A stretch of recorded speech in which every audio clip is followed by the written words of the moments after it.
Luki Hakim pimpin apel kendaraan dinas, 196 kendaraan masih dicari. Raja Wali Media dalam rangka menegakkan disiplin dan akuntabilitas aset daerah, Bupati Indramayu Luki Hakim memimpin langsung apel kendaraan dinas yang dilaksanakan di Sport Center Indramayu, Selasa tanggal 29 April tahun 2025. Apel ini diikuti oleh seluruh satuan kerja perangkat daerah SKPD, kecamatan dan desa yang memiliki kendaraan dinas. Apel kendaraan dinas ini bertujuan untuk melakukan pengecekan fisik atas kendaraan operasional milik pemerintah daerah yang digunakan oleh masing-masing instansi. Dalam arahannya, Bupati Luki Hakim menegaskan pentingnya tanggung jawab atas aset negara, terutama kendaraan dinas yang menjadi bagian penting dalam mendukung pelayanan kepada masyarakat. Kita ingin memastikan bahwa seluruh kendaraan dinas terdata dan berada dalam kondisi baik serta digunakan sesuai peruntukannya. Ini adalah bentuk transparansi dan akuntabilitas kepada masyarakat, tegas Luki Hakim. Dari hasil pendataan dan verifikasi yang dilakukan oleh Badan Keuangan dan Aset Daerah (BKAD) serta Inspektorat saat ini di Pemkab Indramayu tercatat sebanyak 1066 unit kendaraan roda 4. Dari jumlah tersebut, terungkap bahwa 196 kendaraan dinas hingga saat ini masih belum ditemukan keberadaannya.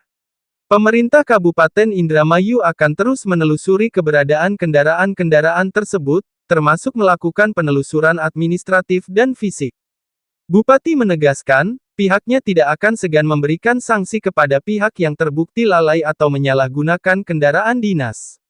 Kendaraan dinas adalah milik rakyat yang harus kita rawat dan gunakan dengan bijak.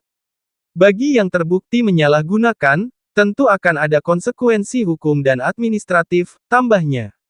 Laki menambahkan, jika 196 kendaraan tersebut dapat diselamatkan dan diasumsikan satu kendaraan dengan nilai 100 juta maka akan terkumpul 19,6 miliar. Nilai ini bisa ditambahkan untuk pembangunan infrastruktur di Kabupaten Indramayu. Apel ini juga menjadi momentum evaluasi bagi seluruh perangkat daerah untuk lebih bertanggung jawab terhadap barang milik daerah dan menjadikan tata kelola aset sebagai prioritas utama dalam penyelenggaraan pemerintahan yang bersih dan profesional. Widi Redaksi. Teman-teman dari Pemda, leading sektor di sini tadi, inspektorat ya, bersama Badan BKAD. Saya belum hafal singkatan-singkatan, jadi tentang aset-aset daerah, yang salah satunya itu adalah mobil kendaraan bergerak. Belum bicara motor nih, ini mobil dulu nih.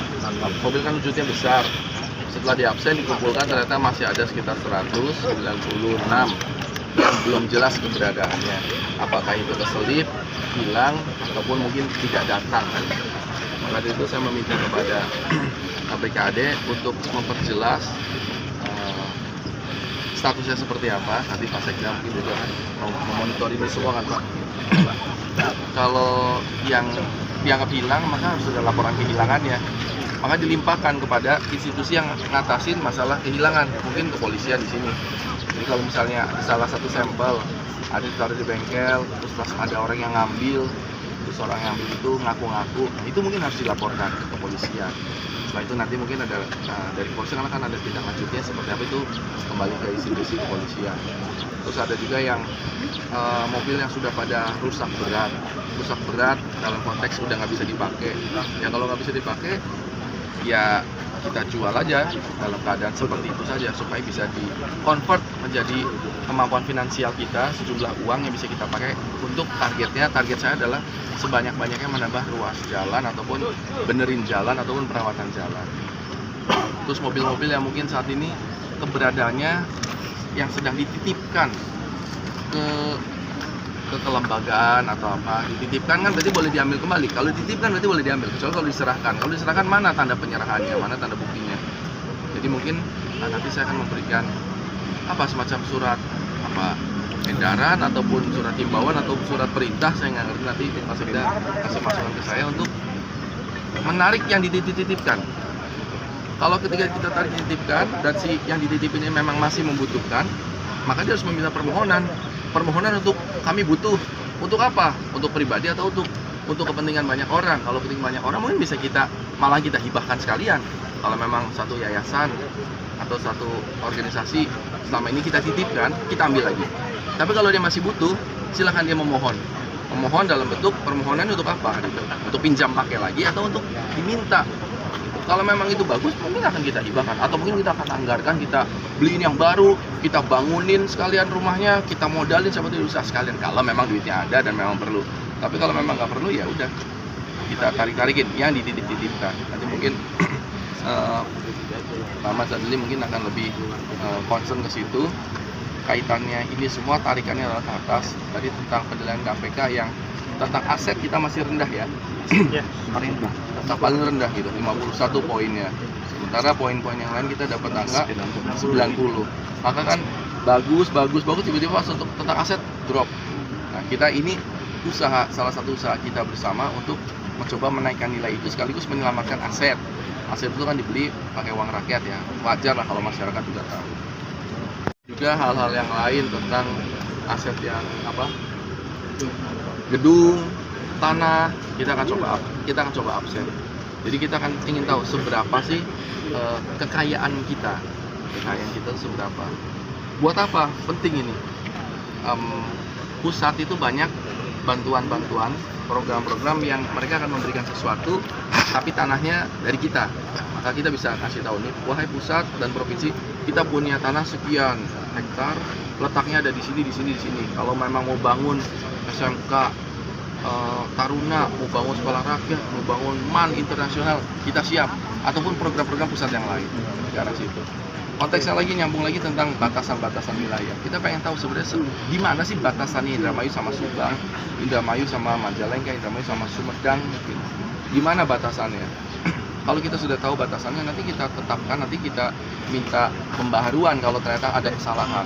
Sebagai contoh saja, itu di kecamatan Cikedung ya. Cikedung ada satu desa namanya desa apa tuh yang Loyang. Yang desa apa tuh berbatasan dengan Cikawung. Ya, itu saya lupa nih. Artinya di situ ada tapal batas Indramayu yang letaknya posisinya malah di tengah-tengah di Majalengka itu. Majalengka atau mana kan? Jadi kalau menurut peta GPS dan lain-lain itu batasannya itu benar, tapi ketika kita lihat ada wujud fisiknya, kotak-kotak bangunan kotak itu setinggi 1 meteran dan ada kuningannya, dan itu udah puluhan tahun yang lalu dan banyak itu di Majalengka. Ini kan saya mau tahu yang benar itu yang mana. Kalau udah tahu yang benar yang mana, kalau ternyata memang kita yang salah, ya udah kita tetapkan bahwa itu bukan aset kita. Tapi kalau kita yang benar, maka kita akan tetapkan. Saya akan mohon kepada Kementerian Dalam Negeri untuk perubahan batas. Karena 3.000 hektar itu bukan cuma sekedar tanah saja, tapi 3.000 hektar itu di situ ada minyak di dalamnya dan sudah Oh iya nih, total ada 23 bidang tanah, luasnya 84 hektar, 84.000 meter persegi. Yang belum clear 5 bidang, Desa Mudak Jaya. Total itu banyak sekali, dan di dalam itu ada minyak-minyaknya. Itu kan berpengaruh kepada sumber pendapatan kita. Jadi kesitulah tarikannya hari ini, bukan cuma bikin capek teman-teman pada datang tunjukin mobilnya, tapi bukan ke situ saja. Belum lagi kalau bicara motor ada berapa ribuan kali ya. Pasti inspektorat akan sangat pusing untuk menginspeksi, tapi ya memang selamat pusing karena itu tugas kita gitu loh. Kita masing-masing pusing, tapi kan ada catatan pahalanya kalau kita berbuat secara ikhlas. Begitu teman-teman, ada pertanyaan? Iya. Tadi sempat saya tanyakan, ini belum pajaknya telat sebulan, berapa bulan lah gitu ya, 2 bulan kalau nggak salah, tadi bulan 3, sekarang bulan berapa sih? Bulan 55. Iya. Ada temuan dari Dinas Pariwisata, katanya sudah diajukan. Mungkin ini tentang administrasi yang miss saja, kecuali kalau sudah sampai setahun lah, itu berarti memang tidak ada kesungguhan. Kalau saya lihat ini adalah keselip lah diantara itu. Tapi bukan berarti pemakluman dan apa ya, tetap harus dibayar pajaknya, harus bayar. Tadi saya bilang tolong segera dibayar lah, katanya sudah diajukan.